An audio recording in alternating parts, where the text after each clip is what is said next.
Subscribe कीजिए उम्मीदों का प्रभात चैनल को और बेल आइकन दबाना ना भूलें। जी हाँ स्टूडेंट्स, आज हम लोग हैं भौतिकी भाग 1 कक्षा 11 एनसीईआरटी अध्याय 1 भौतिक जगत के अभ्यास प्रश्न 1.9 पर।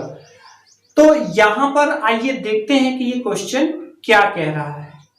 22वीं शताब्दी के विज्ञान तथा प्रौद्योगिकी पर, तो यहाँ एक शब्द आया है 22वीं शताब्दी, ये शब्द आया हुआ है। चलिए, कि विज्ञान तथा प्रौद्योगिकी पर अपनी निराधार कल्पनाओं को आधार मानकर लगभग 1000 शब्दों की कोई कथा लिखिए। कथा का मतलब ये हो गया कि कोई ना कोई कहानी, कोई स्टोरी हमें लिखनी है। जी हाँ, तो आइए पहले समझते हैं 22वीं शताब्दी का मतलब क्या हुआ। देखिए, 21वीं शताब्दी का मतलब क्या हुआ। 21वीं शताब्दी में हम लोग इस समय 21वीं शताब्दी में है, जो कि 2000 से शुरू हुआ है और 2100 तक चलेगा। हम लोग यहीं पर हैं। और 22वीं शताब्दी का मतलब क्या होगा, जो 2101 से शुरू होगा और कहां तक जाएगा, 2200 सन तक जाएगा। तो अब देखिए, ये जो क्वेश्चन है वो यहीं पे कह रहा है कि 22वीं शताब्दी के विज्ञान, भाई आज जो विज्ञान की दशा है वो निरंतर प्रगतिशील है। आज नए नए खोज, नए नए जो है तकनीकी का विकास हो रहा है और धीरे धीरे हमारा समाज बदलता जा रहा है। तो आने वाले अगले शताब्दी में भी काफी विज्ञान और प्रौद्योगिकी का विकास हो चुका होगा। हम लोग तो आज 21वीं शताब्दी में है, लेकिन क्वेश्चन हमें 22वीं शताब्दी की बात कह रहा है।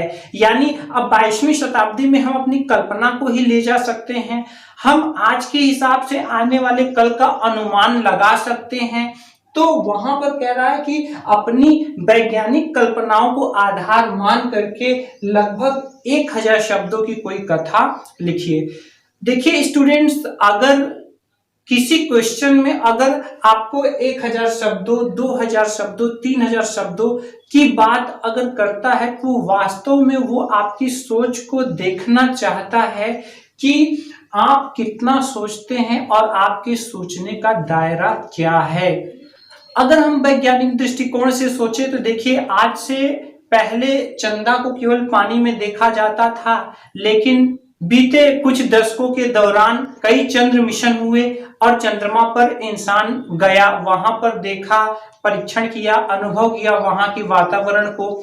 इसके बाद आसपास के ग्रहों के बारे में हम सिर्फ किताबों में पढ़ते थे, लेकिन आप देखिए कि कई मंगल मिशन, कई यूरोप ने, अमेरिका ने, रूस ने और इंडिया ने भी मंगल मिशन पर भेजा।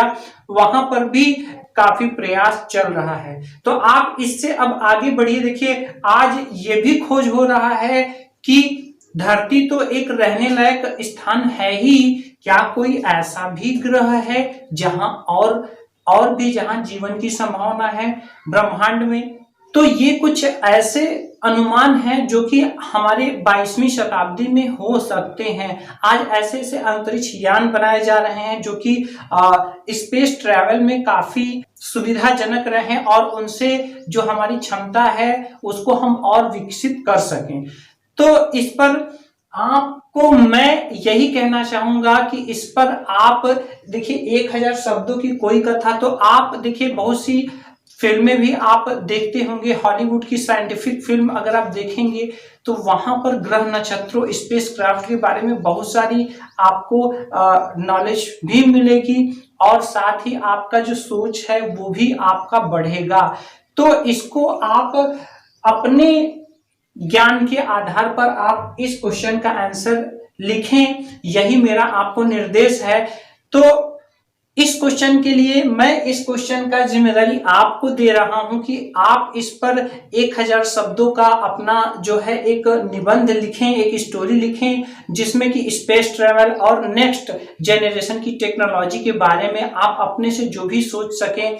आज देखिए, आज बात चल रही है समय यात्रा पर कि क्या हम समय में आगे पीछे भी जा सकते हैं। आपने भी कई कहानियां देखी होंगी, सुनी होंगी, उनके बारे में भी आप लिख सकते हैं।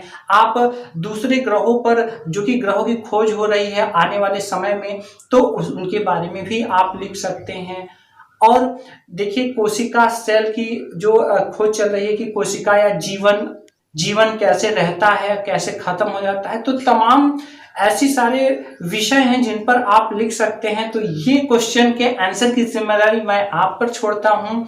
आप थोड़ा सा चिंतन करें, क्योंकि सारी चीजें अगर देखकर ही किया जाता है तो हमारी एक हैबिट बन जाती है और हमारे अंदर खुद की प्रतिभा दब जाती है।